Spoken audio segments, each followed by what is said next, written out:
Olá, olá! Seja muito bem-vinda ao Natcast. Hoje a gente tem uma convidada bem especial, uma mulher de fé, uma mulher que motiva outras mulheres e uma mulher de presença. Tivemos a felicidade de nos encontrar hoje, mas eu conheço ela pelo digital. Seja muito bem-vinda, Grace. Obrigada. Não é Grace, né? É Grace. Tá. Na verdade é Graciete, Tá. mas para facilitar a vida humana, eu falo Grace. Tá, perfeito. Meu bem, muito obrigada, tá? Eu te acompanho há um tempo, até eu botei na pauta por que eu quis te trazer pro podcast. E aí eu acho legal contar isso. Eu te liguei. Primeiro, eu sempre te acompanho pela questão de vestimento. Olha que tu só. gosta de moda, né? Gosto. E aí eu disse, eu gostava muito. E aí eu te liguei na Sala Mágica, no clube. E deu a coincidência que tu atendeu e não era pra ser tu, era pra ser a tua mãe. Meu Deus, era tu! Era eu. E aí eu lembro. te falei no telefone, eu sou a Nath, te mandei um direct. Uhum. E aí depois eu te contei que o Matheus trabalhava também e tal. E aí eu disse, cara, eu vou trazer. E aí na minha lista de pessoas, tu tava na lista de pessoas pra trazer pro podcast.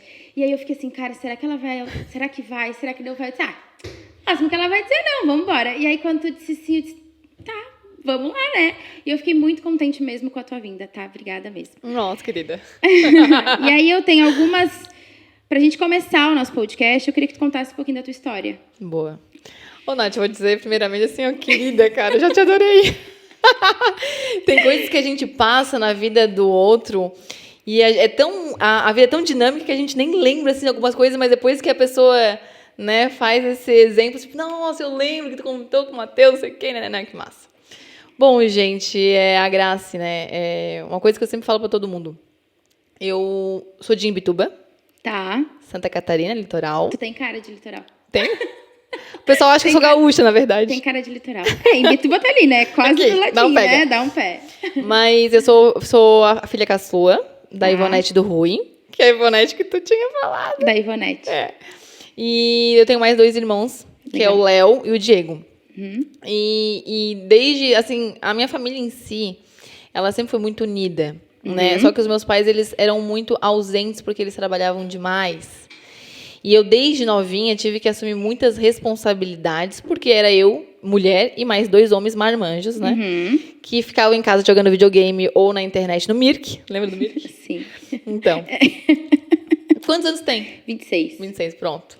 É bem das antigas. E então eu fazia muito serviço de casa, porque como meus pais não estavam, éramos nós. E aí, com 13 anos ali, eu saí da fase criança para ir para adolescência. E eu comecei a ter uns desejos mais, assim... ousados. Por exemplo, sabe aquela fase da pré-adolescência que tu quer tênis de marca, tu quer... Sei lá, na época era tênis da Mary Jane. Eu tenho esse negócio na minha cabeça. E o tênis da Mary Jane, ou eu queria um moletom da Billabong, na época do surf, lá era assim, né? E os meus pais não tinham tantas condições para dar, até porque, antes de dar para mim, tinham meus irmãos mais velhos. E isso me incomodava muito, mas muito, porque, para mim, eu não entendia por que eles não tinham condições de dar. Mas eu sempre respeitava, ficava chateada para mim. Quando eu fiz 15 anos, quando eu estava entre os 14 para os 15 anos, os meus pais estavam sem grana nenhuma. Tanto que eu não tive nem bolo de aniversário. De 15. De 15 anos. Na verdade, eu não tinha sempre, todos os anos, praticamente. Porque eles juntavam, esperavam o meu irmão que fazia em novembro pra gente fazer junto. Mas eu era menina. Eu não queria fazer com os meninos. Então, eu tinha sempre, assim, tipo, tudo que eles davam pra gente era pra nós 3. Então, se os meninos queriam videogame, era videogame que a gente ganhava e eu não ganhava a minha Barbie. Eu jogava videogame com a rapaziada. Tanto é que eu gosto de Street Fighter. Hoje eu falo com os meninos e eles falam, tá, mas como assim? Sim, eu jogava FIFA. Sim, eu jogava Counter-Strike. Tibia. Assim, meu irmão via, eu via meu irmão e me inspirava, enfim. E aí isso, por muito tempo, eu comecei a perceber, por que eu sempre tenho que abrir mão de tudo que é meu pra ter pro meu irmão que é mais velho. E aí, quando eu fiz 15 anos, que eu vi que meu pai não tinha condições de dar nem o bolo, ali eu fiquei tão chateada, que eu pensei assim, eu preciso trabalhar. Porque se meus pais não têm condições, eu preciso fazer, né, a minha história. E aí, na época, eu tinha feito uma prova para a Marinha, no Rio de Janeiro, lá quando eu tinha 14 anos ainda. Só que para ir para a Marinha, o meu pai tinha que me bancar lá no Rio de Janeiro. E meu pai não tinha condições, então eu não fui. Só que eu estava depois, passado desse aniversário, eu fiquei tão, assim, ansiosa para trabalhar, que lá em Bituba não tinha emprego para mim, até porque eu era emo. Eu já falei sobre isso no outro podcast. Eu era emo, cara. Não consigo te imaginar emo. Eu era emo, escuto Fresno até hoje, para te ter uma noção. E pensa, uma menina com cabelo laranja, metade preto azulado, metade laranja, com all-star, cabelo todo granhado. Não facilitava. Não facilitava a venda ali do marketing pessoal. Não. Então, as pessoas olhavam para mim e falavam assim, uma menina, não vou dar emprego nem estágio. Então, eu fiz com que meu irmão, Léo, que é o do meio, que já morou um tempo em Florianópolis, que ele estudava no cursinho, depois ele voltou para Imbituba, eu fiz a cabeça dele para ele me levar para Florianópolis. Tá, pra morar com ele. Pra morar com ele, a gente morou juntos. A gente só fez com que meu pai pagasse o aluguel até a gente encontrasse emprego. Meu irmão conseguiu um emprego antes do que eu. E a gente foi. Com 15 anos, eu já entrei num estágio, que é no mercado financeiro que eu tô até hoje. Tá. E ali, o que acontece? Ali eu tive que aprender a amadurecer na marra, porque, pensa, uma menina de 15 anos. Os meus pais tiveram a coragem, olha só, eles tiveram a coragem de deixar uma menina de 15 anos morar na capital. E para mim, isso era tudo tão prático. Só que hoje eu sou tão grata aos meus pais por eles terem me dado, pelo menos, a liberdade de eu escolher com 15 anos o que eu queria, porque eles viam que não tinha condição. Né? Eles não te seguraram. Eles não me seguraram. E hoje eu sou muito grata por isso. Mas foi muita terapia, tá? Porque na minha cabeça... Eles me largaram. Me largaram, só que não. Sim. Meu Deus, eu sou muito grata. Eu honro muito eles por isso. E aí tá. Quando eu comecei a trabalhar... Vieram vários líderes na minha vida. O Célio, que é o cara que foi o meu primeiro chefe, na verdade, ele não era nem chefe, ele era líder mesmo. Ele me ensinou que eu precisava estudar para crescer. E desde então, eu venho estudando vários comportamentos humanos, eu venho estudando sobre metodologias que eu quero ser como líder, eu fiz engenharia de produção para praticar meu raciocínio lógico. Então, tudo que eu construí na minha carreira foi baseado em estudos, pesquisas, conversas com muita gente. E aí é onde eu comecei a evoluir como uma pessoa ali no mundo corporativo, e onde tu vê ali que eu estou me destacando, enfim, que eu destaco. Mas isso já vem de essência. Esse destaque hoje, lá na frente, já vem de essência. Na verdade... Porque botar a cara com 15 para vir para Florianópolis... Já tem essência. Já tem uma ousadia ali, né? Não é de qualquer um que vem, né? E assim, hoje eu também tenho essa noção que, sim, eu acredito que eu já tinha uma predisposição para ser líder, né? Só que o que me tornou exatamente uma líder que hoje eu me considero como referência para muita gente, né? Porque muita gente me busca para isso, é porque eu estudei para ser. Então, eu só peguei o foco foi esse. O foco foi esse. O que eu tinha de essência, eu construí com metodologias, né, e habilidades ali, atitudes, para que eu chegasse aonde eu estou. E é uma construção contínua, né? Porque cada dia tu tem que inovar, estudar, enfim. Porque as pessoas também mudam, né? Pessoas e aí tu tem mudam. que ir liderando novas pessoas todos os dias. Exato. Tá, e aí a gente continua nessa história, tu entrou no mercado financeiro. E aí, onde foi as tuas passagens? Hoje tu tá na Fontes. Tá. Mas eu queria entender a tua passagem, assim, pra chegar até lá, sabe? Nossa, foi muito louco. Porque a gente olha só o final, eu vejo muito assim, pelo digital, né, a gente vê só o final. E a gente não vê todo o bastidor do processo. Sim. Então, eu acho legal que a gente construa isso. Eu também passei pela experiência de trabalhar com crédito consignado. É um negócio que não é qualquer um que vende, como a galera acha que não é qualquer um que faz. A pessoa tem que ter um certo dom e tem que ter uma automotivação. Exato. Eu acho que não é tão simples quanto a galera pensa, sabe? Não é. E aí, por isso que eu acho que é legal a gente contar essa trajetória. Boa. Assim, Nath, eu entrei em 2005, numa empresa que é a Datacred. Tá. Que foi o meu estágio lá, que é onde o Célio, que é o meu líder, na época, ele me ensinou que para que eu crescesse no mundo corporativo, eu tinha que estudar. Perfeito. Eu tinha 15 anos. E naquela época, eu fazia terceirão à noite. e eu tinha que trabalhar e fazer as coisas de casa. Então, pensa, uma menina de 15 anos fazendo estágio, ganhando R$ 250 por mês, arrombando, porque estava morando em Florianópolis, né? Então, para quem olhava de Mituba, nossa, mulher mora em Florianópolis. Então, tipo assim, isso aí era maravilhoso. E eu lembro muito, assim, que tudo comigo foi muito precoce, porque a Datacred, ela mudou de nome para Ideia, que é a empresa que eu trabalhei por muito tempo, que foi aonde eu amadureci muito, porque acredito que com 18, 19 anos eu já assumia responsabilidades, né, de uma pessoa já adulta, né? Eu era uma criança. Hoje eu me senti adulta, né? Mas eu era uma criança. 18 anos é uma criança ainda, diante de algumas maturidades, né? Sim. E eu sei que as pessoas, elas me viam, elas tinham segurança do que eu falava. Eu sempre fui muito firme nas minhas decisões, meus pensamentos. Então, elas já me colocaram como coordenadora, eu acredito, com 18, 19 anos ali. Teu posicionamento, ele é muito forte, né? As pessoas dizem que chega, né? E por isso que eu falei na apresentação que tu chega, tu é presença. Não tem como tu chegar em um lugar e as pessoas não te perceberem.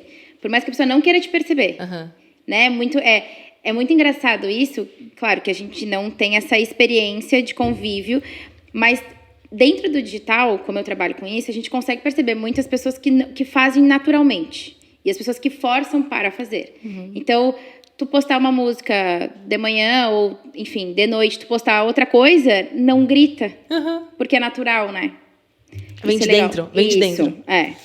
E aí, na Ideia, aonde é que foi o pico ali? Porque teve uma fase da Ideia que foi a fase bem down, que foi aonde ela estava entrando em falência. Tá.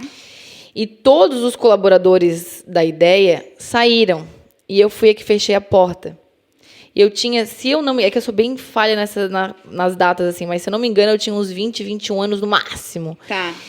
Com 18 tu estava na coordenação, com 21 quebrou. Isso. 22, tá. Isso, eu fui ainda para assistência comercial, da assistência comercial eu fui para a coordenadora, depois da coordenadora um monte de gente saiu, daí eu assumi ali a coordenação operacional do negócio, e era braço direito do Célio na época. Então eu tinha muita responsabilidade e eu tinha uma dívida muito grande, assim, por gratidão, por ele ter me ensinado e ter me dado a oportunidade de fazer o negócio acontecer. E naquela época, eu lembro que foi aonde eu comecei a entrar num estresse muito grande, porque as pessoas associavam a minha imagem como responsável das coisas que aconteciam na Ideia, porque a Ideia começou a deixar de pagar fornecedores, parceiros, clientes, enfim. E aquilo ali eu assumia tanto, com tanta garra, que aquilo ali era meu, e de fato era, porque eu visto a camisa até o fim, que eu assumia aquele problema. Não era teu. Que não era meu. Mesmo as decisões não tinham partido de mim, mas eu tinha aquilo como verdade. E ali eu entrei num estresse muito grande. A empresa fechou, eu fechei as portas e entrei numa outra empresa que foi a sucessora dela, que foi a Life, que é uma empresa do Rio de Janeiro. Eu fiquei um período ali de 1 ano, eu acredito, que foi onde eu fiquei como administradora da filial. Tá. Que é onde eu também comecei a conhecer um outro público, comecei a conviver mais com gente do Rio de Janeiro, que começaram a me ensinar habilidades assim mais ágeis, vamos dizer assim, que comecei a ter uma visão do mercado, não só do meu mundinho ali de Florianópolis. E ali eu também amadureci mais um pouco. Só que a Life também estava passando por um processo de instabilidade financeira, porque veio a crise, lembra da crise mundial, 2008 ali, todo mundo estava sofrendo muito com isso. E a filial, ela não estava sendo tão valorizada assim. E eu tinha um time. Tá. Eu tinha, se não me engano, umas 6, 7 pessoas. E eu já me responsabilizava por eles, porque se eu era administradora da filial, cabe eu fazer alguma coisa para que eles tivessem o impacto menor possível. E aí, eu me lancei para o mercado, porque o mercado sabia que a Life talvez fecharia. E o mercado começou a me chamar para eu entrar no negócio em outras promotoras. E eu só aceitei uma promotora que foi a que aceitou... Todo mundo. Todo mundo. Ou eu vou com todo mundo ou eu não vou. E mesmo a proposta sendo maravilhosamente para mim, ou é o meu time junto comigo ou não é, porque eles precisavam também. E ali eu vi que, eu tenho que aperfeiçoar esse meu lado. né? Porque tu fez na maior genuinidade do mundo. Totalmente. Tu, tipo, vamos todo mundo junto. Isso. Vocês estão comigo, então até o fim. Eu tinha, sei lá, 22, 23 anos. Pensa, uma menina fazendo isso. E aí eu fui para uma terceira empresa, que era a empresa local, que é a Lhasa. Ali eu fiquei 3 anos. É uma empresa familiar. Tá. Ali também eu tive uma escola gigantesca, porque, pensa, eu vim de um mundo, de uma bolha de estagiário, que era meu primeiro emprego, que era um mundo corporativo, que eu achava que era só aquele mundo ali. Depois eu fui para o Rio de Janeiro, onde eu vi uma outra habilidade. Galera agilizada. Agilizada pra caramba. E aí depois eu fui para uma empresa familiar. E aí ali eu comecei a ver um outro lado do negócio, porque empresa familiar, ela é assim, ela te tem como filha, mas você não tá no almoço de domingo. Então, as decisões, tu nunca fica sabendo. E aí, isso te prejudica pra caramba. Porque tu tem que resolver o problema sem saber o que vai acontecer. Exato. Exatamente isso. E aí, todo mundo tá no almoço de domingo e tu não tá. E isso impacta no negócio. E aí, eu fiquei 3 anos lá, até que cheguei num momento da minha vida, que eu tava lá ainda na Lhasa, que eu pensei, cara, eu quero ser um Marcelo Orr. Marcelo Orr é não sei se vocês conhecem, é ex-presidente, ex-VP do Banco BMG. E a história dele é muito incrível, porque ele fala que ele começou como engraxate e virou VP do banco. Então, tu pensa, uma menina de 23 anos olhando a história do cara e dizendo assim, se ele pode, eu também posso. Sim. Saí de Imbituba, eu era emo. E cheguei aqui? Eu, engraxate, dá um pega aqui, ó. Quase. Quase. E aí, eu via que para eu chegar no nível do Márcio, por exemplo, eu tinha que praticar meu raciocínio lógico, eu tinha que ter postura, eu tinha que ter posicionamento, eu tinha que falar bem, né, eu ter uma comunicação assertiva. Então, tudo isso que eu começava a avaliar em todo mundo, desde os meus 18, eu comecei a colocar na prática. Então, com 18 anos, eu fiz oratória. Tá. Com 20, eu acredito que eu tinha feito gestão comercial. Com 23 para 24, que eu ainda estava na Lhasa, eu pensei, eu preciso praticar meu raciocínio lógico. E aí é onde eu entrei na faculdade, Tá. que foi a engenharia de produção. Aqui em Florianópolis. Tá. E aí eu fiz engenharia de produção por único objetivo, praticar meu raciocínio lógico. Só. Por quê? Como é que eu funciono? Eu sou daquela que eu preciso estar conectada e ter uma missão para aprender. Então, se eu fizesse a faculdade de engenharia, eu não tinha como colar. Eu colei muito no colégio. Muito no colégio. E eu precisava estudar. Então, eu precisava de alguma faculdade que estimulasse isso em mim.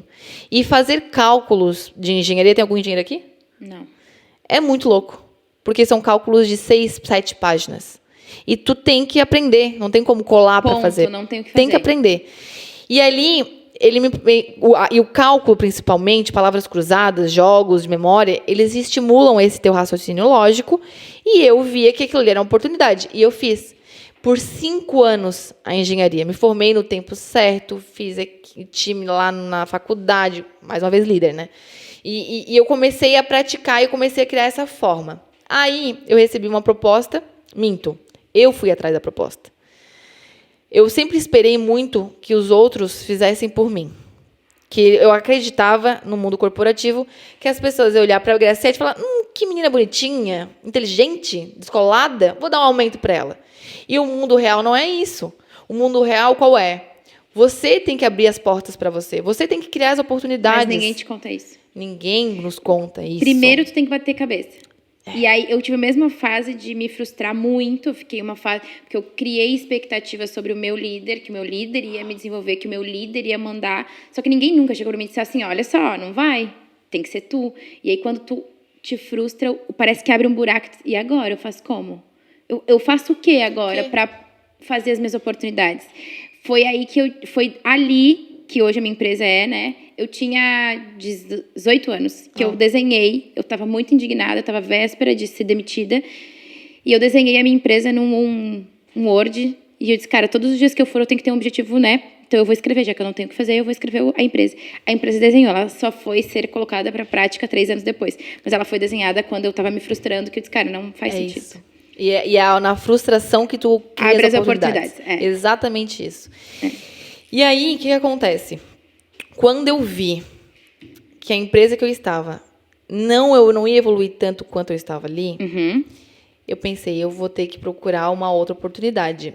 E o João Neto, todo ano, desde que eu saí da ideia, me ligava falando para eu ir trabalhar com ele. E eu negava sempre. Por quê? Olha só, olha a cabeça também, né? Como eu tinha uma gratidão pelo Célio lá atrás, eu achava que se eu aceitasse trabalhar com a Fontes, que a Fontes ela foi, na verdade, uma empresa do grupo da ideia ali, e aí o João e o Arthur, que eram sócios, compraram essa parte do Célio, enfim, foi um rolo lá familiar, que eu não tinha nada a ver com isso, mas na minha cabeça eu tinha. Eu tava indo contra. Exato. Exatamente isso. E por muitos anos eu neguei essa oportunidade. Até que eu percebi, que aí a maturidade vem, que isso não tinha nada a ver. Que o mundo corporativo não tinha nada a ver com isso. O Célio já estava em outra. O Célio já estava em outra. O Célio estava lá longe, eu estava em Boa Vista. E aí o que aconteceu? Eu falei, aí esse ano específico, que eu estava já na faculdade, já estava mais ligado no mundo corporativo, madura, o João não me ligou. Eu falei, estranho, o cara não me ligou. Então eu vou ter que ligar para ele, né? Eu tô aqui esperando, ele não me ligou. E naquela época eu era tão insegura, que eu encontrei duas amigas. Uma delas trabalhava na Fontes já, que é a Ari, e a Ellen, que trabalhou com a gente também, falou assim, Graci, liga pro João. Eu falei, não, mas o que ele vai pensar? O que ele vai pensar? Ele quer mais que tu vá, minha filha. Ele tá esperando a ligação. Ele tá esperando. Eu falei, será, gente? Tá, eu vou ligar, me tremendo toda, gente. E quando eu liguei pro João, eu falei assim, João, e aí, tudo bom? Quanto tempo, meu amigo? Conheci ele desde os 18 anos. Daí ele assim, Graça, onde é que tu tá? Daí eu falei assim, então, tu lembra das oportunidades que tu sempre me chamava? Agora eu que tô te chamando. Eu quero uma oportunidade, será que tu tem pra mim? O que ele falou? Vem amanhã aqui, que mesmo se eu não tiver um setor, a gente vai criar um setor pra ti. E Deus é tão maravilhoso que eu fui. Cheguei lá, apertei a mão do cara, fechei negócio. Tá. Fiz a minha rinoplastia nesse meio tempo, porque eu queria fazer uma rinoplastia pra ficar bonita. E eu fui com o nariz mesmo enfaixado. Vamos embora trabalhar. E ali eu comecei a galgar, então, a minha carreira, né, mais de líder. Eu já entrei como líder, criamos um setor, na época era tipo Ascom comercial. Daí eu via que tinha uma necessidade junto com a engenharia, que eu já estava lá praticando meu raciocínio lógico, via que existia muita oportunidade no negócio, que não era só vender empréstimo, e sim estruturar a empresa. E aí eu criei o setor do controle de qualidade, que era para cuidar da carteira da Fontes, que é a carteira onde a gente ganha lá nossas bonificações de banco, a nossa qualidade, enfim, está toda voltada para a nossa carteira de clientes. E ali eu comecei a ter grandes números, mas eu não era realizada. Gente, eu não era realizada nem um pouco. Eu ficava no Excel 8, 9, 10 horas por dia. Faz e sentido. Eu odeio Excel. É até uma briga nossa, até que o Matheus diz assim, é que eu sou muito dinâmica. Então, pra mim, não funciona. Ele já dá planilha. Aí fica assim, tá, mas é que tu tem que parar, tem que sentar. Não, me dá o número, resolve aí, depois tu me diz o número. E aí a gente vai vender, a gente vai resolver, a gente vai... Então, quem nasceu da área do business, não adianta botar dentro de uma cadeira. Não adianta. Não vai. Só que acontece, eu fiz isso por 2, 3 anos. E eu formei uma equipe maravilhosa. E a gente entregou vários números para Fontes de recuperações de crédito, que eram, enfim, cruzamentos de dados lá do banco junto à Fontes. Só que eu não era realizada e comecei a ter uma crise existencial. Eu não gostava do que eu fazia. Tá. Eu fazia aquilo porque a empresa precisava, não porque eu gostava. E aí, eu estava quase finalizando a faculdade. Eu via uma oportunidade na empresa que era criar um BI, Tá. que é onde a gente iria compilar todo o banco de dados da Fontes, que a gente, tipo assim, cada setor entendia de um jeito, o financeiro trabalhava com Excel, o comercial com papel de pão, o operacional com Word, então, tipo assim, a gente não conseguia linkar todos os dados numa única informação para ter tomadas de decisões. E como eu estava na faculdade e o meu tema de TCC era voltado à criação de um BI dentro de um correspondente bancário, o que eu fiz? Pedi oportunidade assim, para o João, posso pegar o banco de dados todos e transformar isso num projeto para a empresa que vai ser o tema do meu TCC? Ele assim, toca a ficha. E hoje, esse BI é onde a gente toma todas as decisões estratégicas. Do que tu se comprometeu. Aham. Tá. E eu fui pioneira. O que acontece? Eu comecei a fazer arquitetura de dados enquanto eu estava na faculdade, junto com o meu setor. Contratamos uma empresa especializada na linguagem do Sense, que é o clique que a gente usa. E aí a gente começou a estruturar. Não tinha nem desenvolvedores na Fontes. Naquela época era um cara só, hoje tem, sei lá, 40, 50 caras. Aham. E aí a gente começou a estruturar e aquilo começou a dar certo, muito certo. Mas, mais uma vez, eu não estava feliz. Eu era feliz por ter um time maravilhoso, eu já era líder, eu adorava aquilo, mas eu não me sentia valorizada, nem moralmente, nem financeiramente. E nem profissionalmente, de fato, porque eu não fazia o que eu gostava. Eu fazia pela necessidade, de novo. A gente, eu sempre bato nessa tecla, assim, que a gente ser realizado não quer dizer que a gente precisa ganhar pouco. Existe uma métrica aí grande, essa diferença. E aí, hoje eu trabalho por conta, e aí, tá, mas por que tu não volta pra CLT? Tá, eu posso voltar pra CLT, mas será que realmente eu vou ser recompensada emocionalmente e financeiramente? Porque o ser feliz também é sobre tu ter o dinheiro para poder viver as coisas, né? Hoje tu vive coisas que talvez tu nunca pensou em viver lá atrás. Exatamente. Que o dinheiro te facilita. Exatamente isso. Exatamente isso. E aí tu pensa. E eu me perguntava, isso eu tinha, sei lá, 27, 28 anos, eu me perguntava, tá, mas se eu não tô feliz, o que eu vou fazer da vida? Eu só sei fazer consignado. Na minha cabeça era isso. Eu só sei fazer empréstimo consignado. O que eu tenho que fazer, então, nesse ramo que eu tô? E eu fiquei perguntando para Deus muito, muito, e eu nem era conectada com Deus, tá, naquela época. Era meio aleatória. Totalmente aleatório. E aí, o que aconteceu? Eu via que eu gostava muito de falar com o público. Tá. E todo mundo que eu digo da área comercial me via como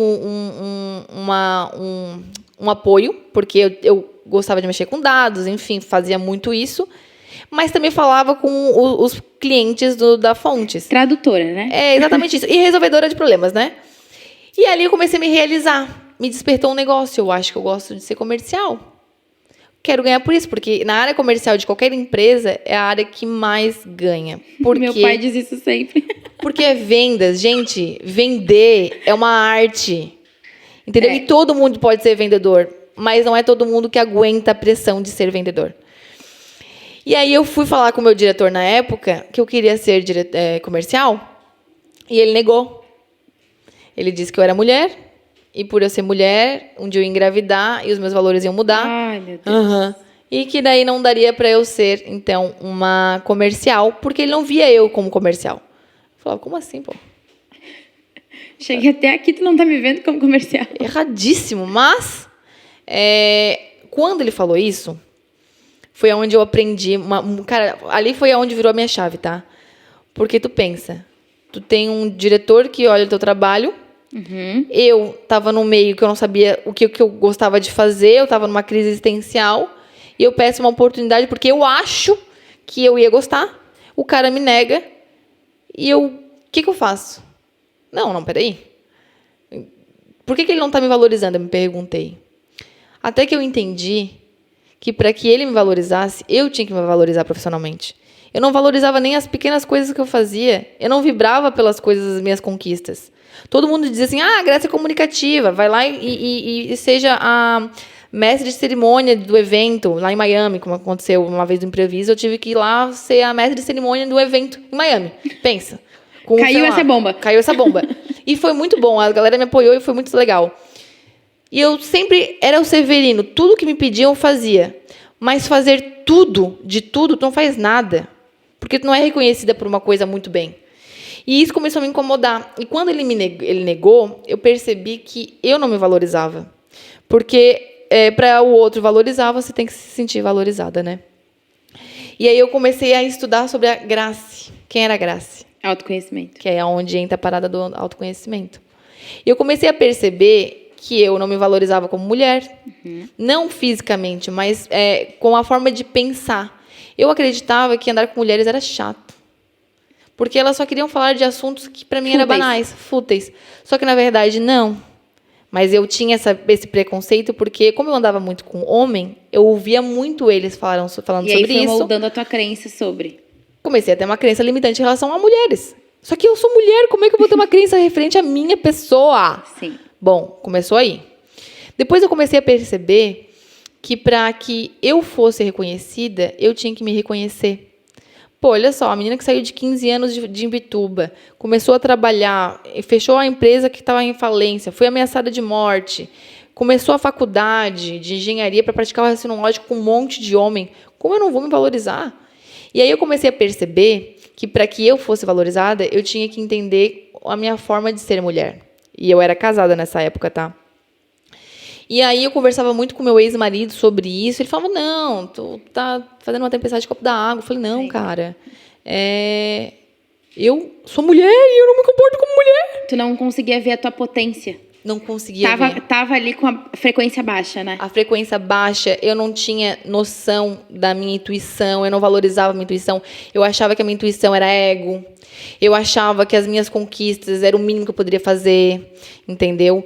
E que Era o esperado. Era o esperado e que eu não era reconhecida financeiramente ou moralmente pela empresa, porque eles que não queriam que eu fosse valorizada. Mas, na verdade, para que eu ganhasse um aumento, né, para eu ganhar um aumento, eu tenho que me valorizar. Eu tenho um preço pelo meu trabalho, porque eu estudei, eu investi meu tempo. E tempo é dinheiro. E isso eu não tinha essa noção. Bom, comecei no autoconhecimento, comecei a pensar, cara, eu sou foda. Sim. Eu sou uma mulher decidida, eu sou uma mulher forte. E eu comecei a perceber que tudo que estava dentro de mim começou a florar. Tanto que o universo é tão incrível, que hoje eu entendo que é Deus, que Deus ele fechou uma porta, que era a questão da área comercial, e abriu uma outra. O dono da empresa me liga um dia, falou assim, ó, vem aqui na minha sala, por favor. Eu falei, vou. Ele senta e fala assim, ó, Grace, então, a empresa está crescendo de forma muito rápida, eu tenho que estar em 3 estados ao mesmo tempo, e eu não consigo estar, e eu preciso dividir essas tarefas, e eu preciso que alguém me assessore. Eu falei, poxa, vamos achar essa pessoa. Daí ele falou, não, já achei, é tu. Aí tu pensa. Fechou uma porta pequena para abrir uma maior. Pô, Deus é maravilhoso o tempo todo. E ele me falou isso, e eu recebi essa mensagem assim. Não era o que eu queria, mas é o que eu vou levar. Exatamente isso. Não é o que eu queria, mas vamos lá. Exato, como eu já estava mais cheia de si, eu sabia o que eu queria. Sim. Eu falava, pô, meu amigo. Não era isso, mas vamos lá. Não, eu falei exatamente assim, eu falei, pô, João, na época o João, né? Que trabalha até hoje comigo. Ô, João, cara, eu não fiz engenharia de produção, não tô me formando agora, fiz um BI pra servir cafezinho, porque ele tinha essa mania de pegar, todo mundo tava na frente e pedir pra servir cafezinho, eu achava isso tão humilhante. Pô, eu estudei pra ficar servindo café, não, né? Isso me incomodava, tanto que eu não tomo café e eu não sei nem preparar um café. E eu falei isso pra ele.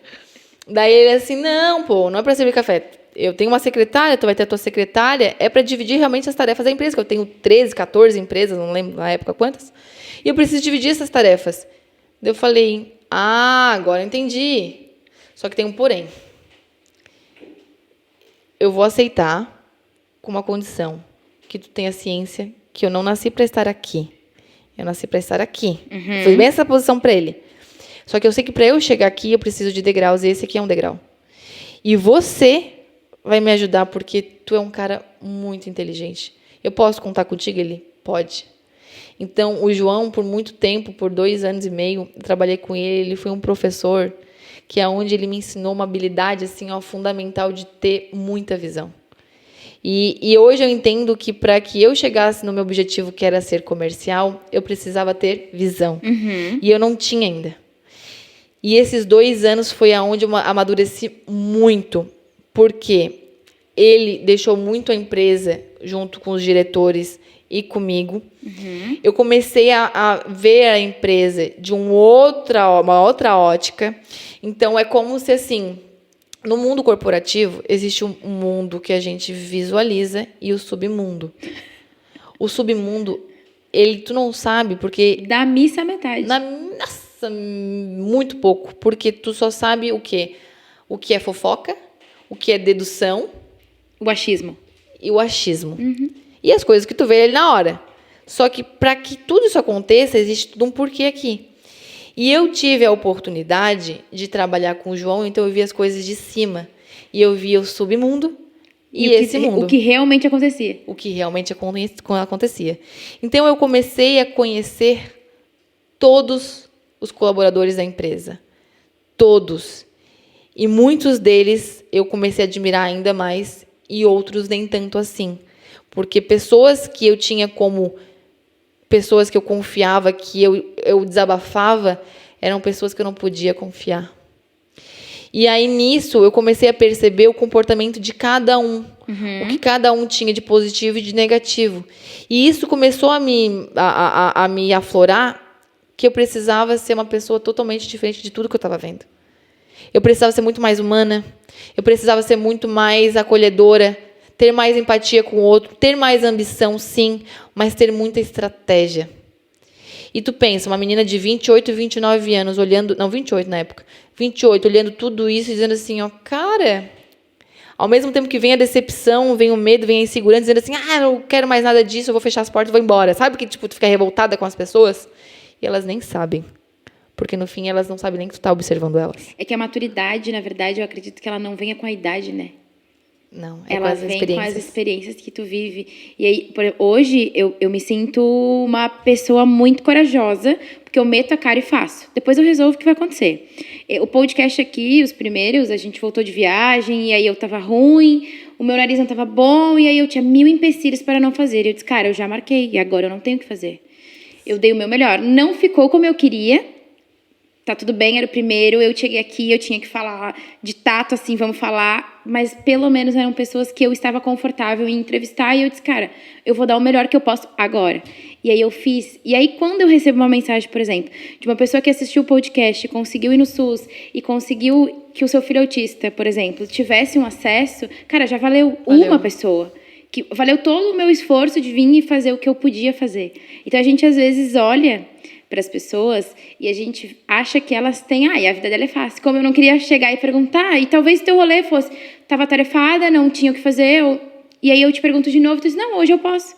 E porque a gente não olha para isso. A gente está acostumado a olhar só a parte de cima, né? Exato. E aí a gente não olha o que está acontecendo na vida da pessoa. E tem um mundo muito mais além do que tudo que a gente imagina. E eu até falo que às vezes eu prefiro não saber das coisas para não me decepcionar, porque a decepção ela existe continuamente, né? Ela vai existir porque a gente inconscientemente a gente gera expectativa pelos outros, né? Então isso complica um pouco. E nessa época que eu comecei a ver tudo de cima, eu comecei a aprender a falar a entender sobre expectativa, a me valorizar como pessoa, a não ouvir, não dar muito ouvidos porque as pessoas falam, porque as pessoas são muito maldosas. E as pessoas, porque elas são tão frustradas que elas não conseguem chegar em alguns momentos, em alguns estágios que outras conseguem, que ao invés de elas tentarem se aproximar para conhecer, para entender, o que elas fazem? Elas julgam o outro, elas invejam o outro, elas criticam o outro, elas menosprezam o outro, elas fazem piadas dos outros, mas, na verdade, elas falam delas mesmas. E aí eu comecei a ter esse conhecimento.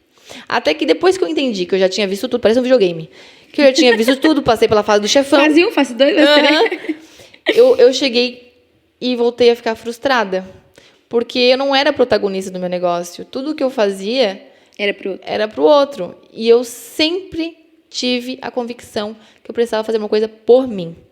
Até que eu sentei com ele e falei assim, olha, João, passaram-se 2 anos, te agradeço por tudo, foi uma escola. E agora eu preciso mudar.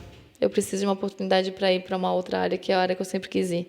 E ele ficou puto na época. Ele disse, pô, Graça, como assim? Pô, todo mundo quis essa sala. Eu tinha uma sala maravilhosa, parecia minha casa. Pô, todo mundo queria estar aqui, mas eu entendo.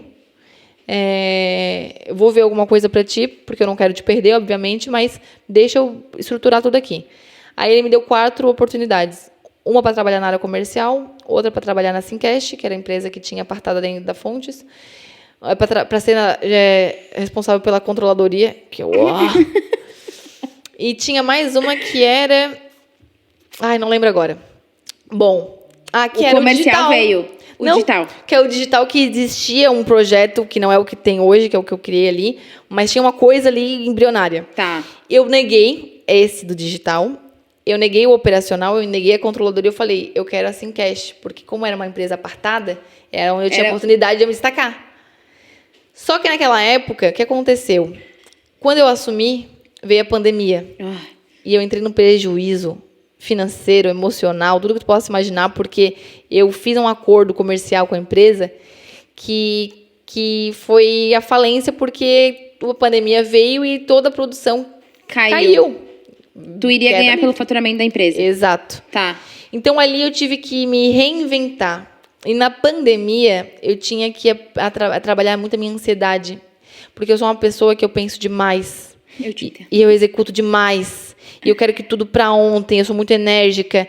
E aí, tu já visualiza 1000 coisas lá na frente. E não é saudável. Tu sabe disso. Não é.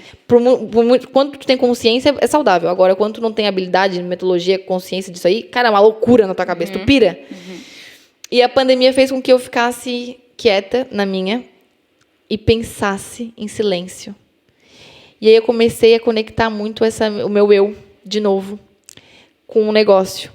E aí eu consegui encontrar uma oportunidade. Tá. Que essa oportunidade fez com que a empresa, de fato, voltasse a ter volume de produção. Só que eu ainda não era protagonista. Por quê? Porque a empresa Simcash, que era do Banco Santander, dependia da área comercial para vender o produto. Mas, não, no fim, eles tinham tanta tarefa que eles não iam vender o meu banco porque eu queria. Então, eu tive que entrar em ação. Só que quem recebia as oportunidades, as campanhas, os brindes, os valores, era a área comercial. Aí eu falei, cara, eu tenho que ir para o comercial aqui. E aí, nesse meio tempo, eu me formei em engenharia. O meu projeto de TCC, que foi o que eu apliquei na Fontes, que foi o BI, foi para a Enegep, que é o Encontro Nacional de Engenheiros de Produção em São Paulo. E lá eu fui muito conhecida porque se destacou. Tá. E uma das empresas que viu o meu TCC entrou em contato comigo, que é uma multinacional, para que se eu tivesse interesse de ser engenheira daquela empresa, em São Paulo. E eu sempre quis ir para São Paulo.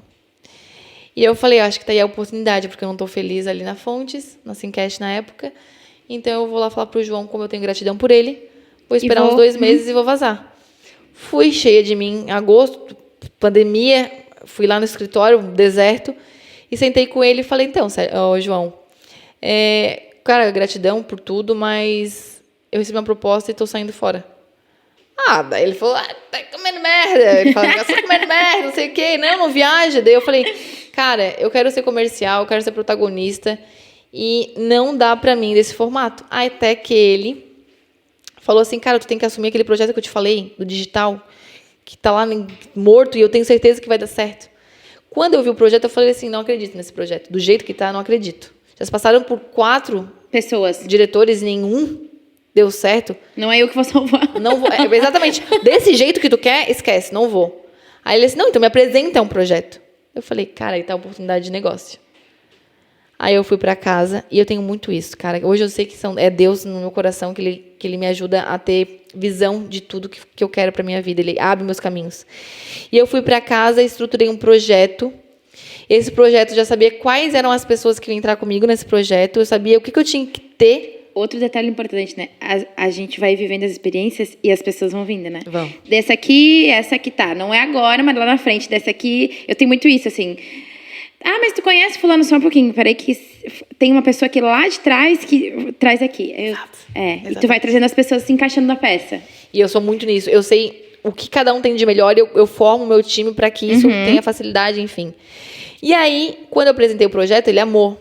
E ele falou, não, fechou. Toca aí, vamos para o projeto. Eu falei, não. Agora eu me valorizo. E como eu estava para sair, então... Eu falei, não, cara, eu não fiz engenharia, eu não trabalhei contigo, assim, assado, para ser gerente comercial, muito menos regional. Eu quero ser diretora do projeto. Daí ele falou assim, Grace, como é que eu vou te dar a direção de um projeto que existem outros diretores, outros superintendentes, outros gerentes que têm experiência no setor que tu não tem? Só que eu acreditava tanto no negócio que eu sabia que ia dar certo. Eu falei, mas eu sou comercial. Eu que escrevi. Eu sou comercial. Daí ele falou assim, para eu fazer isso, tu vai ter que chegar num número, porque daí eu vou ter, claro, né, como defender isso diante dos diretores e tal. Eu falei, ok, quanto que tu quer? E aí, na época, ele tinha falado 50 milhões. Aí eu apertei a mão dele e falei, em quanto tempo... Os 50 tem que vir. Não, eu falei assim, em quanto tempo um cara da área comercial entregou 50 milhões? Um superintendente, um diretor. Ele falou, em torno de 1 ano, 1 ano e meio. Eu fiquei com esse número na minha cabeça e eu sabia que eu ia entregar antes. Menos tempo. Em 6 meses eu entreguei os 50 milhões. eu sabia que eu ia entregar com a quantidade de pessoas que eu tinha, que era poucas, eram 6 pessoas só. E ali deu um estouro. Ali foi onde a minha carreira super se destacou. Tá. E aí vem o processo de evolução pessoal. Porque eu conquistei um espaço que eu sempre quis. Ganhei grana que eu nunca imaginei. Pessoas que estavam ao meu redor todas começaram a ganhar grana, começaram a prosperar. Vivendo experiências que nunca imaginavam. E começou a ter um vazio. Eu comecei a sentir um vazio muito grande, Nath. Porque na minha cabeça, tudo era voltado para dinheiro. É muito louco isso, né? Porque eu saí em casa e tal, eu comecei a ter essa reflexão. Sempre a história que a gente conta quando tu começou a contar lá na frente. Eu saí pela motivação do dinheiro, eu saí pela motivação. A motivação principal é dinheiro, né? É dinheiro. E quando eu cheguei com dinheiro na mão, com as pessoas que estavam aí, todo mundo feliz, eu senti um vazio muito grande e eu percebi que não era o dinheiro. E agora? Eu tenho dinheiro, e agora, né? O dinheiro, ele é o meio, não é o fim. E aí eu comecei a me questionar muito.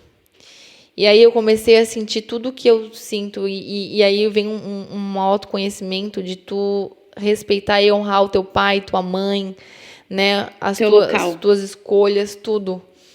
Eu me separei nesse meio tempo. E eu me separei em junho e julho de 2019. E eu me senti muito pandemia sozinha. Ali, né? Antes da pandemia, né? Antes da pandemia, entrou a pandemia. Então, eu fui obrigada a me conhecer como mulher, como pessoa, como tudo na vida. Porque eu não tinha personalidade. Eu tinha personalidade desde os meus 17, eu namorando. Casei, fiquei 11 anos com a pessoa. Pensa, meu primeiro tudo. Eu não tinha conhecimento nenhum de vivência como mulher. Então, eu tinha que aprender... Além do mundo corporativo, eu tinha que aprender meu lado pessoal. Então, ali eu entrei num pinote muito louco, porque eu não sabia mais o que eu tinha que fazer para me conhecer. E aí, eu percebi que eu tinha que me resguardar. E o profissional veio para me mostrar que não era o dinheiro, que a Grace tinha muito mais para oferecer para o mundo. E aí é onde eu comecei a ter uma conexão divina. E aí essa conexão divina me trouxe informações que é o que está acontecendo hoje na minha vida. De tudo que tu possa imaginar, que se tu está lendo esse livro agora, se eu estou aqui lendo essa cartinha, se o meu Reels lá, sei lá de quantos milhões, aí, 17 milhões então, tá na minha listagem o que foi o vídeo, que momento, por que viralizou, porque quando eu te acompanhava, tinha ali 10 mil seguidores, eu acho, não era? Menos, um pouquinho. Pode ser. E aí, de uma noite pro dia, bateu 40, eu falei assim, meu Deus, o que aconteceu? Comprou seguidores? Me perdi me perdi na história. E aí começou as pessoas a falarem assim, pessoas próximas, tipo, tu viu o vídeo? Tu viu o vídeo? Aí eu disse, não, só um pouquinho, a pessoa viu, mas peraí, o que aconteceu? O que foi o vídeo? Que situação foi o vídeo, assim? Muito louco isso. Porque nesse meio tempo dessa conexão divina, eu achava que o meu mundo era crédito consignado. Tá. Detalhe bom, importante colocar isso. A pessoa, eu já falei isso várias vezes. Quem trabalha com crédito consignado vive, respira, come, se alimenta do crédito consignado. E as pessoas não entendem e acham que assim, é uma religião. Cara, é tipo isso. Que o cliente responde... Tu tenta sair, mas não consegue sair. Porque tu sai com as pessoas do consignado, tu vai se... tudo é com o consignado. Quando eu trabalhava com crédito consignado, o Matheus não tava. E aí eu disse assim, cara, é um mundo à parte. Não, mas aí vamos tomar uma cerveja no Safra... Com o pessoal da Fontes. Com o pessoal do crédito consignado. Sempre era do consignado. Isso. É um mundo à parte, né? Na pandemia me mostrou que eu precisava abrir meu leque. Claro, outras pessoas, outro rolê. Outro rolê. Tanto é que eu tava solteira, então pensa. Também contava. E os meus amigos eram todos casados do crédito consignado. Então eu comecei a conhecer pessoas de vários lugares do país, até do mundo hoje em dia. E eu comecei a conhecer várias culturas. Tanto é que hoje meus amigos, eu pouco ando com a galera do consignado. Eu ando mais com pessoas fora do consignado. E aí, essa conexão divina veio em abril de 2022. Mas, na verdade, ela já estava dentro de mim já 1 ano antes. Quando eu estava no projeto. Porque foi ela que me levou esse projeto do digital. E aí, em abril de 2022, quando eu tive essa conexão muito potente, que foi uma conexão que eu tive em Recife... Porque eu já contei essa história, mas é só para resumir. Eu fui para Noronha, um lugar que eu sempre quis ir. Meu sonho é conhecer Noronha. É maravilhoso. E eu fui sozinha. E eu não estava feliz. Por conta dessa parada do valor, do dinheiro e tal. Cheguei lá no lugar que eu sempre quis ir, na melhor pousada que tem na Noronha, sozinha. E eu fiquei me perguntando, o que eu tô fazendo aqui? Que ingrata, né? Eu reclamando por estar no Fernando Noronha. Não, mas meio tipo fútil, né? Que guria é essa? Sim. Só que ele me levou pra lá. Porque ele me levou pra me mostrar que eu estava no melhor lugar. Porque eu precisava me valorizar. E que ele me guia. E aí ali eu tive uma potência divina que é onde eu recebi o Espírito Santo. É muito louco isso, né? Eu recebi o Espírito Santo. E o Espírito Santo falou comigo. Eu não sou de religião, assim, não sigo uma religião. Minha mãe é católica, sou batizada. Mas essa conexão veio para me mostrar que ele estava ali a todo momento. E aí, isso foi tipo uma semana antes de eu ir para Recife. Ele me veio essas informações, eu não entendi. Quando eu fui para Recife, eu encontrei uma amiga minha que tinha me encontrado lá em Noronha, me ensinou a orar, porque eu estava tendo muitas informações, eu precisei perguntar para ela o que era, e ela me ajudou muito nessa caminhada de conexão com Deus. E ela me apresentou uma mulher que é onde recebe, de fato, o Espírito Santo, a Cris. Ela é judia, desde os 13 anos ela recebe o Espírito Santo. E quando eu estava com ela, Deus, ela incorporou... Na verdade, eu não entendo muito sobre isso, né? Mas, enfim, Deus estava dela. A mensagem chegou para ti. A mensagem chegou para mim em línguas, ela traduziu, e foi muito incrível. Nossa, e quando tu tem essa conexão... Alguém já teve essa conexão divina aqui? Cara, tu começa a chorar, e tu não sabe por que tu tá chorando. Parece que vem uma cachoeira, e tu chora incansavelmente, e tu começa a despertar interesse em saber mais sobre Deus, e valorizar Deus, e tu quer ler Bíblia. Eu nunca lia Bíblia, eu tinha Bíblia em casa e nem lia. E aí tá. Quando eu tive essa conexão, Deus falou tudo pra mim. Tudo que aconteceu desde a minha infância. Tudo. Ele descreveu tudo que eu passei. As pessoas que eu não podia confiar. As pessoas que eu tinha que me afastar naquela época, tá? Em abril. Porque elas estavam... não eram verdadeiras comigo. Ele me falou de lugares que eu tinha que deixar de andar, de frequentar. Pensamentos que eu tinha que tirar da minha cabeça. Porque ele tinha um propósito maior para a minha vida. E ele descreveu esse propósito. Ele falou, eu estou te falando, mas você não fala para ninguém até acontecer. E aí, o que aconteceu? Ele descreveu o que ia acontecer com a minha vida. Um dos propósitos é que eu sou um canal com Deus. E esse canal, que no caso somente eu só sou um instrumento dele, ia levar a mensagem para milhares de pessoas. Aí eu falei assim, será que é ousado? Forte isso, né? Forte. Mas eu estava tão crente que isso ia acontecer, que eu acreditei em tudo, porque de fato ele sabe tudo da gente. E para quem não entende muito sobre Deus, que eu também não entendia, tipo assim, que papo de maluco. Mas não. Existe uma energia superior, que é o Espírito Santo, que é Deus, que nos guia. Foi ele que construiu tudo isso. E ele sabe mais que todo mundo na vida o que vai acontecer com a gente. E ele descreveu exatamente. Eu só não sabia que ia ser pela rede social, pelo Instagram, né? Mas ele descreveu. Ele já tá mais o quê? Moderno. Moderninho. Ele já tá mais moderno, né? E aí, isso foi em abril. Em maio, eu entrevistei o Alexandre Matos. Tá. E num podcast. E eu entrevistei ele e eu falei sobre essa experiência que eu tive com Deus, porque eu perguntei pra ele sobre Deus. E eu nunca falava de Deus na rede social. Eu acho que era uma coisa tão íntima. E eu tinha também vergonha de falar sobre isso. E tu relaxou ali. Isso, ali eu relaxei e falei sobre isso e fluiu muito. Tá, fiz o podcast, foi pro ar. E alguma coisa vinha no meu coração, falando assim, ó. Tens que postar onde tu fala de Deus, tem que postar onde tu fala de Deus. E eu falando, não vou postar. Não, tem que postar. Até que eu falei, então eu vou cortar esse podcast onde fala de Deus. E aí eu cortei, pedi pro carinha cortar. Na verdade foi a Paula, que me ajudava na época. A Paulinha cortou ali o podcast onde eu falava dessa experiência com Deus e postamos. Postei e fui dormir. É bem aquela coisa mesmo. Fui dormir, quando eu acordei, eu tinha 3 mil seguidores. Quando eu acordei, estava com 10 mil. Tu já tinha pegado o vídeo de Deus. Quando eu estava com 10 mil, já estava com o vídeo de Deus. Aí eu falei assim, que loucura é essa? Milhares de pessoas no direct. Eu falei, gente, hackearam meu Instagram? Aconteceu alguma coisa? Aconteceu alguma coisa. Quando eu vi, eu tava, sei lá, 1 milhão de visualização de um dia pro outro. Eu falei, que loucura! Aí tá, daí as pessoas começaram a me chamar, e aí foi começando a vir pessoas até conhecidas. O Anderson Silva, lutador do UFC, curtiu o meu vídeo, compartilhou meu vídeo. Os artistas da Globo. Só um pouquinho. Eu falei, caraca, gente, é assim que fica famoso. Tô me sentindo famosa. E foi tão louco que eu pensei, me assustei, mas eu tava confortável porque eu sabia que Deus tinha falado pra mim que ia acontecer. Eu falei, Deus, agora eu entendi. É aqui, eu vou conectar as pessoas aqui. E eu vou ajudar milhares de pessoas aqui. E aí, eu comecei, de fato, Foi a tua virada de chave depois do vídeo que tu levou o digital a sério, né? Sim, foi ali. Eu não sabia nada de digital, eu não sabia nem que horas que eu tinha que postar negócio, eu não sabia nem o que eu tinha que falar na internet. Eu era muito amadora. Ainda sou muito. Mas ali foi onde, assim, ó, é o digital que é o meu caminho.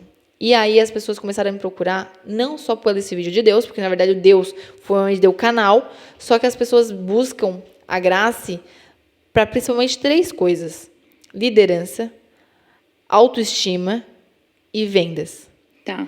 E aí eu vi que o meu negócio, além do crédito consignado, que é a coisa que eu amo de paixão, eu tenho o meu negócio que é o digital, que é onde eu dou mentorias. As pessoas, elas me buscam, Nath, porque elas precisam. Mas tu não divulga isso, disso. Né? Pouco ainda. Mas vai vir umas coisinhas boas esse ano. Não, porque eu te falo isso porque as tuas fotos que tu fez profissionais é o marco. Que tu foi pra frente. Então, quem não entende ou quem não tá ligado nos detalhes, não vê essa percepção. Mas é muito claro quando tu fez as fotos que mudou o teu conteúdo. Total. Aí, tipo assim, cara, não, beleza, virou sério. Sim. O projeto é meu, eu preciso assumir, eu vou fazer aqui acontecer. Diferente de quando era, só tô postando. E a Paulinha foi uma pessoa muito importante. Eu estudei no mesmo colégio que a Paulinha. Sério? Ela é maravilhosa. A Paulinha, ela falava assim, ó, Grace, tu tem que usar o Instagram. Eu falei, não viaja. Tô cheia de coisa pra fazer aqui. É chato. Pô, tem que resolver um negócio aqui da empresa, que eu vou com o Instagram. E ela falou, não, me dá a oportunidade. E ela foi, assim, ó, muito importante pra mim, pra eu me auxiliar. Pra deslanchar. E aí, começou a bombar. Hoje, eu dou mentoria. Eu dou mentoria particular. Legal. Porque eu não divulgo, porque senão eu não dou conta. Porque eu tenho meu horário bem exclusivo ali pra mentoria. E eu trabalho, assim, eu tenho meu horário profissional na Fontes e eu sou muito dedicada no que eu faço. Então, eu não quero deixar aquilo ali pendengando. Então, eu não quero também dar motivo para ninguém falar, porque as pessoas falam, né? Então, o que acontece? Eu vou ser a melhor que eu tenho. Tanto é que eu ganhei agora o título de maior crescimento em spread e em crescimento de produção em 2022 na Fontes, como superintendente. Então, eu não quero dar motivo para eles, porque foi uma coisa tão curta, foi de abril de 2022 para agora. Então, tu pensa os julgamentos e as cobranças que as pessoas falam mesmo tu não dando motivo. Então, eu não quis dar motivo. E aí, na rede social, que eu acho isso agora, eu acho prazeroso, eu amo falar com as pessoas, eu amo trocar resenha, eu amo dar mentoria, e eu vejo a evolução das pessoas, me realiza. Aí eu entendo que esse é um dos meus propósitos também. É muito louco quando a gente começa a dar mentoria. E aí eu tive uma pessoa que eu dei mentoria e ela chegou pra mim e disse assim, eu te acompanho desde a época da Softplan, que eu tinha 15, 16 anos. E eu nunca tive coragem de ir até ti pra poder fazer. E quando tu liberou a mentoria e tal, a consultoria, eu quis fazer contigo. Então eu te namorei muito tempo. E aí tu tem noção assim, tipo, cara, eu me transformei dos 15 para os 26, muita coisa aconteceu. E aí a pessoa esperou todo esse tempo pra estar contigo, né? É muito louco. E aí, assim, ó, entrando nesse meio, tá? Uma das coisas que tu faz muito é sobre o estilo. E eu queria que tu falasse um pouquinho sobre. Como que foi a tua inspiração? O que tu busca? Eu sei que tu fala muito com as roupas que tu usa, né? E aí, talvez, essa questão de colocar pra fora, Grace, de sou forte, sou, né, corajosa, eu vou... Tem muito a ver com a roupa também, né? Tem, muito. Na verdade, antes de falar da roupa, a gente tem que falar de autoestima, né? Sim. Porque, assim, o que é autoestima? O que eu percebo como autoestima, que é o que eu compartilho com as minhas mentoradas, principalmente? A autoestima nada mais é do que tu ser resolvida com você, no teu interior. Então, a partir do momento que tu enfrenta, né, todas as tuas sombras, porque todo mundo tem sombras, você respeita e aceita elas, porque elas não vão deixar de existir. E você consegue conectar isso com a tua verdade, tu começa a aflorar. E aceitar a tua história, né? Exatamente. Aí tu começa a te valorizar como pessoa, seja homem ou seja mulher.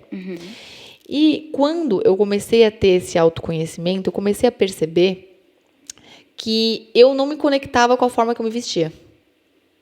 Eu sabia quem eu era, mas na hora de eu me vestir, meu guarda-roupa eu não conseguia conectar. A mensagem não chegava. Não chegava. E aí eu pensei, preciso fazer uma consultoria de imagem. E a Mônica Nicolau, que é a maravilhosa, que hoje a gente é amigona, né? Ela foi a minha consultora, que ela me explicou como é ter essa habilidade de transpassar o que você é, né? Compartilhar com as pessoas o que está no teu interior. E quando ela me descreveu, eu falei, essa sou eu. Ela assim, ó, então eu vou ter que te ensinar a falar de tecidos, a falar de cores, a falar de postura como mulher. Porque gente, hoje eu estou sendo assim. Eu sentava assim, ó. Não, então. Porque eu sempre vivi com homem, então tu pensa, pra mim era normal. Então, eu tive que aprender não só me vestir, mas também me portar em muitos lugares, muitas coisas. E tem tudo a ver, tá? Essa questão de roupa, vestimenta e tal. Tu te sente muito bem com isso, né? Amo. De compartilhar e... Amo. Combinações. Amo. Você usaria? Ó, uma outra coisa que eu queria que a gente trouxesse nesse podcast é que tu desse 3 dicas pra quem quer ser líder hoje, pra como a pessoa é um bom líder. Porque a gente tem lá tu gravou uma aula, né, pro Sou Sócia, de líder e chefe. Isso. E aí a gente assistiu a aula até pra fazer a legenda. E aí tu comentou essa diferença. Mas eu queria que tu desse 3 dicas. Tá. Na verdade, para tu ser um bom líder, primeiro tu tem que liderar você. E quando eu digo liderar você, por incrível que pareça, é você se estimular e você se desafiar diariamente. Então, hoje, para você ser um bom líder, o que tu tem que fazer? Você faz uma academia, um exercício físico, uma atividade física? Ah, não tenho tempo. Começou errado. Então, sim, tu tem que se desafiar. Não tenho tempo. O que tu faz da meia-noite às 6 horas da manhã? É aonde tu vai treinar, se tu não tem tempo. Porque tu tem que arranjar. Porque um líder, ele é movido a desafios. Então, se você não se desafia, tu não vai conseguir desafiar o teu liderado. Então, a partir daí é uma dica. Então, se desafie. Seja numa atividade física, seja no autoconhecimento de tu assumir os teus problemas, as tuas crenças, os teus traumas, né, de infância principalmente, porque isso é desafiador. Então, quando você enfrenta qualquer coisa que você vivenciou na tua vida, tu começa a fortalecer. E tu precisa ser forte para dar força para os teus liderados, que é a segurança.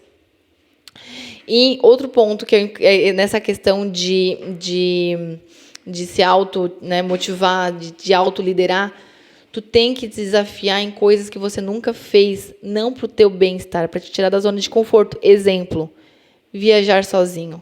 Tu já viajou sozinha? Não. Faz um dia para te ver como é que é. A gente foi pro Rio de Janeiro agora, é bem legal tu falar isso. A gente viajou pro Rio de Janeiro agora e eu tinha muito crença limitante de que é perigoso. E aí, deu a coincidência, a gente voltamos da pandemia e o carnaval foi em abril, o ano passado. E a gente estava lá, e a gente não ia perder a oportunidade de estar na avenida para assistir a escola. A gente é apaixonado pelo carnaval, beleza. E aí a gente andou de metrô. Imagina que eu fosse andar de metrô, medrosa, de metrô no Rio de Janeiro, eu estava assim. Mas aquilo, para mim, abriu uma porta de que nem eu me imaginava que abria, assim. Foi numa viagem de férias. Quando eu voltei, eu disse, gente, agora eu vou conquistar, vou embora, vamos embora.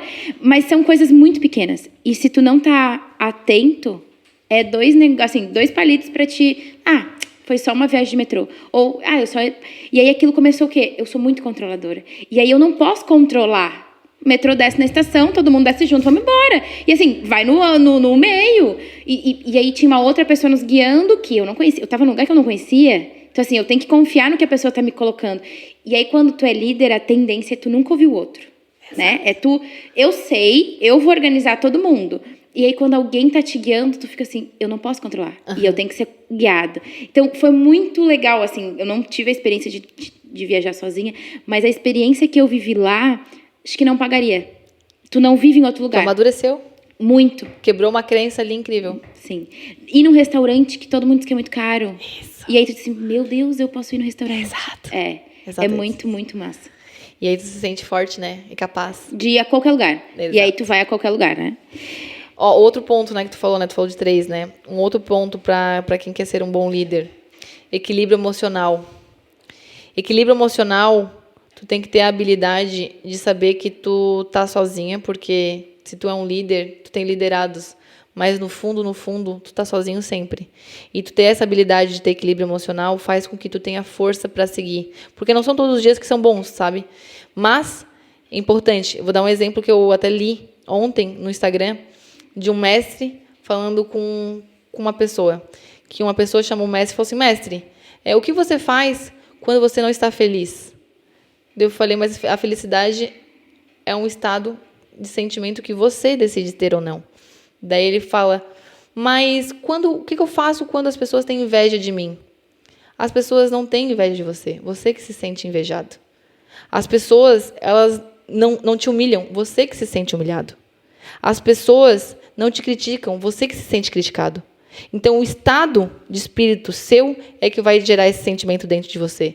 E quando você está muito conectado com você, isso não te afeta.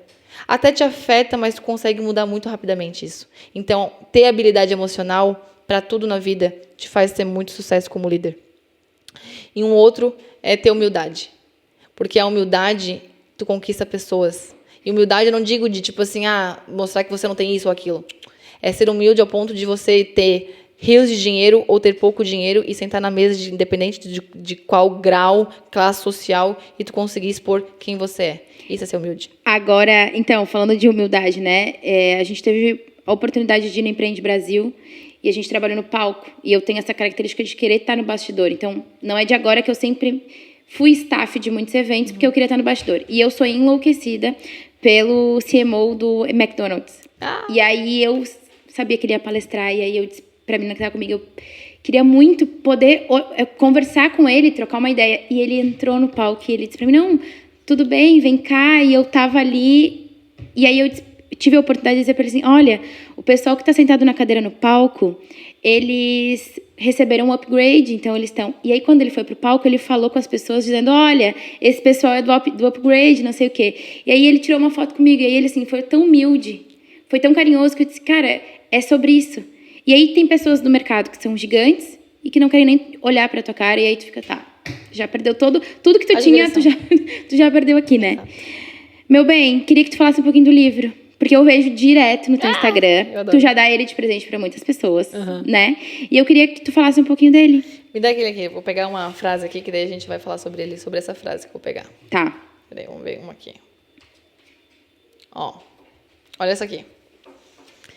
Pessoas de grandes conquistas, após uma derrota, não culpam as circunstâncias, outras pessoas ou destino. Elas assumem a responsabilidade pelos resultados. E se perguntam... O que eu devo fazer diferente para que, da próxima vez, os resultados sejam melhores? Esse livro aqui, quem me deu foi o meu diretor, o Alonso. Maravilhoso. Eu não conhecia esse livro. E ele é do Paulo Vieira, que é coach, né? Sim. Depois que eu li esse livro... por que eu tenho ele como cabeceira? Eu levo ele para a empresa, para todo quanto lugar, dou de presente para todo mundo. Porque ele faz com que a gente lembre de coisas óbvias que precisam ser ditas. E ele te tira da zona de conforto nas coisas mais simples da vida. Porque tudo que acontece na nossa vida é baseado em escolhas. E essas escolhas são feitas por você. Se você casou, foi porque você quis casar. Se você saiu do emprego, foi porque você quis sair. Se você fez alguma coisa errada, foi porque você decidiu fazer aquilo errado. Ninguém te induziu. E a partir do momento que a gente tem a autorresponsabilidade de todas as nossas escolhas, tudo flui. Porque a gente toma consciência que a gente está onde estamos porque nós nos colocamos nesse devido lugar. E faz a diferença. Total. Vira a chave. Muito. Quando tu te autorresponsabiliza por muitas etapas. Até aquilo que tu consegue ver, eu tive mão ali. Exato. Eu preciso dar 2 passos para trás, né? Exato. E pra gente ir encerrando, eu tenho um bate-bola. Opa! Tá? Vou falar uma palavra, tu diz o que significa pra ti. Então, uma palavrinha só? Não. Pode falar, não precisa ser uma palavra só, tá. Pode falar. Família. Amor, fé, união, lealdade. Negócio. Business, infinito. Dylan. Meu amor, minha vida, meu filho. É um cachorro, gente. Não é uma pessoa. Moda na tua vida. importante para levar onde eu quero estar. Legal. Eu vi no teu Instagram post, e aí quando eu tava preparando o roteiro, eu disse assim, cara, pra ela é muito significativo, mas tu não coloca toda a potência pra fora. Então, talvez seja um caminho aí legal, porque muitas pessoas, eu não sou a primeira, e ainda eu tava vindo pra cá, e uma das meninas que trabalha comigo disse assim, diz pra ela que ela é muito bonita, e aí a galera acha que a beleza, a moda, o se expor, o colocar pra fora, precisa ter um certo padrão, e não precisa. E aí é legal, talvez, né? E aí eu trouxe uma cartinha, eu tenho o costume de trazer as cartinhas. Eu faço um evento que se chama Café de Estrave, e eu levo a cartinha para a pessoa dentro de uma sacola. Então, tu não sabe a carta que está ali, e aí vai ser uma mensagem para ti, não sei qual é, talvez tenha a ver com o que a gente conversou hoje. E aí tu pode falar um pouquinho sobre. Posso abrir? Pode. Yeah. Nossa, maravilhoso. Ó, não, tu não leu mesmo? Não li. É que eu falo muito sobre essa palavra, que é leveza. Encarar a vida sem medo, sem se prender a mágoas nem rancores, sem carregar dores passadas, caminhar com alegria, seguir em frente, viver um dia a cada dia, um momento a cada momento, com fé, confiança e paz. É o que a gente falou. Guria, vou te falar um negócio muito real, tá? Eu tô fazendo um jejum de um propósito, de uma promessa que eu fiz para eu ter clareza de um fato. E se tudo, essa clareza vier à tona, que já tá vindo muitas informações, ela finaliza esse final de semana. E aí, um dos pontos que vem muito na minha cabeça é, tipo, ser leve. Por que acontece? Tem vezes na vida, tu pode ser o cara com mais conhecimento, mais autoconhecimento da vida, equilíbrio emocional. Se tu não tiver leveza nas tuas escolhas, isso desestabiliza, né? E eu peço muito para Deus ter leveza no meu coração, mesmo naqueles dias não tão legais, para que eu tenha as melhores tomadas de decisão, tanto da vida profissional como pessoal. É só assim que eu acabei de aprender isso, né? Que quando a gente consegue ficar leve, o resultado final é mais fácil para todo mundo envolvido.